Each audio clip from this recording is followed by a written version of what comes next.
Hello again. Greetings. Welcome to step 1 of stage 2, the heart path. This is the beginning of the nitty gritty, get real. Like I said, it's go time, people. It's go time. So, step 1, or module 1, what is this all about?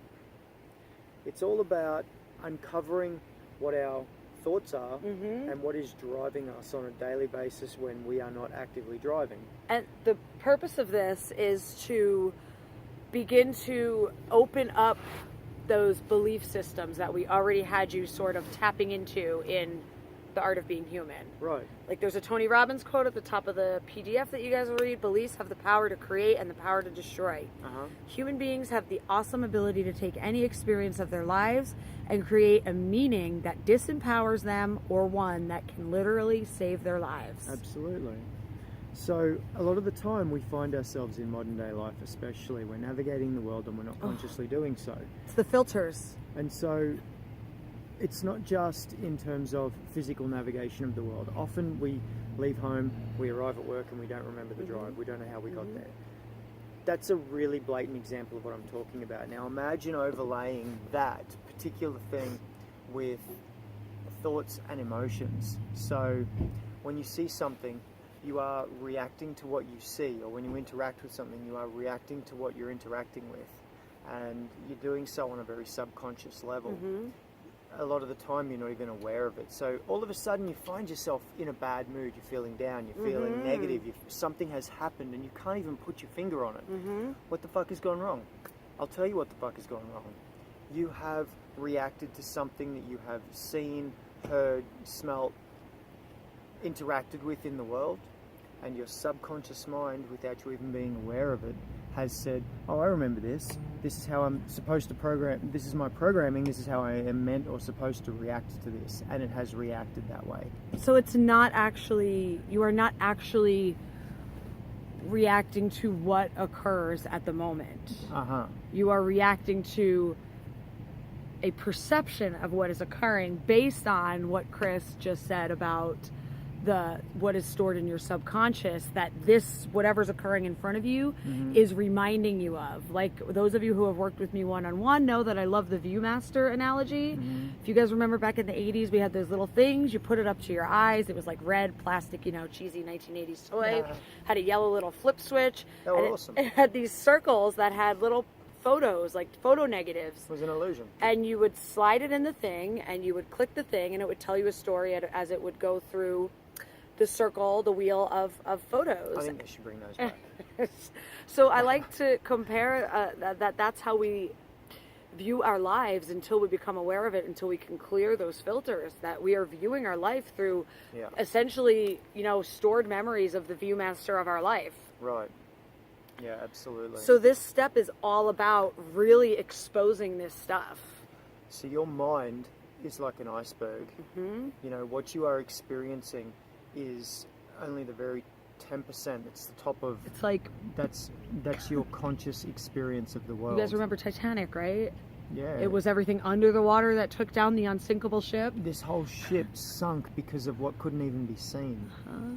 So your life is exactly the same. And here's what we're going to do in this. There are 3 key times that we have discovered that allow us to look under the water. It's like all of a sudden the entire hull of our ship becomes made of glass and we can go down there and we can look and we can say, okay, so there's an iceberg over there. Let's see what's stored in that iceberg. Look how big that iceberg is. So we need to make a correction so that we don't hit that. It allows us to become aware by peering into the subconscious. So the 3 key times. These 3 key times are when we become consciously aware of our thoughts for the first time after being subconscious for a period. The first time is when we wake up, obviously. So we've been asleep, we've been dreaming. When we wake up, the very first thoughts we bring into our conscious awareness in the day are a massive part of that iceberg.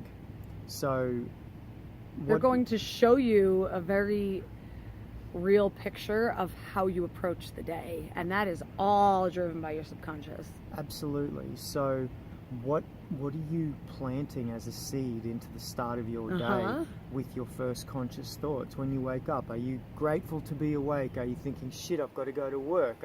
Are you irritated, or are you having, you know, thoughts about are you immediately thinking of all the things you have to do? Are you even aware? Most of you are probably going to find that you have never even noticed what your first thoughts were until we've challenged you to do this. So I'm going to let you in on a little secret, and this is a powerful gem that I'm going to throw in here.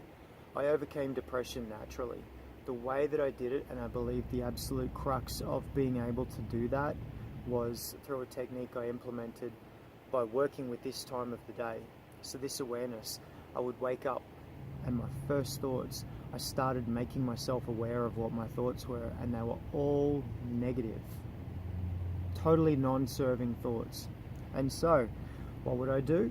As I would wake up, I would start shifting the thought, because I was aware of what the first thoughts was. I had the power to control what those first thoughts were. Because we can't change something until we're aware of it. Absolutely. So awareness and ownership.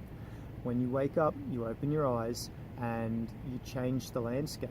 You can do that with your breath work and with gratitude. That's why we implement that. Right, but you can't change it until you're aware of it. Absolutely. So, you know, keep your little journal or a pad next to your bed so you can just scribble down a couple notes, and then you can write more about it later and maybe explore where it's coming from, or you can explore it in, you know, your call with us. You can explore it in the group with us. But this is a very real chance to see how much negativity is really hiding underneath the surface, you guys. Negativity is very attached to the ego, and it has a very keen ability to hide under layers of under the radar. Right. And it's affecting your whole day, I promise you. Yeah. So that's the first time in the morning. Yeah. So the second time is after a period where you've been mindlessly daydreaming or just letting your thoughts drift. Now, for most of us that are in our working day, we're focused on our working tasks. This is around lunchtime, because it's at lunchtime that we're sitting there. Get to take a break and check out for a minute. We're spacing out as we're eating. We're not aware that we're eating. And then all of a sudden, we become aware of our thoughts. Oh shit, what time is it? Shit, I've got to get back to my desk. Oh my God, I have to do this after work. Oh my God, blah, blah, blah. Oh, I can't believe I have to go back to my desk, or whatever it is. Oh, Whatever my boss, those- like whatever. Whatever those first conscious thoughts are, that is the next glimpse below the surface into the subconscious. The third time of the day is a little trickier to record, because you are going to record that at the lunchtime or whenever you find yourself after that period of, you know, daydreaming.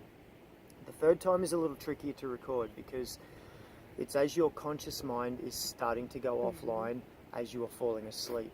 Now, this is where the practice of becoming aware of the first thoughts when you wake up and your thoughts as you become conscious that you've been daydreaming or drifting during the day is prudential, because at this point you're going to need to have a strong grip of what's happening in the mind, because the first time that you're going to be able to document it will be in the morning.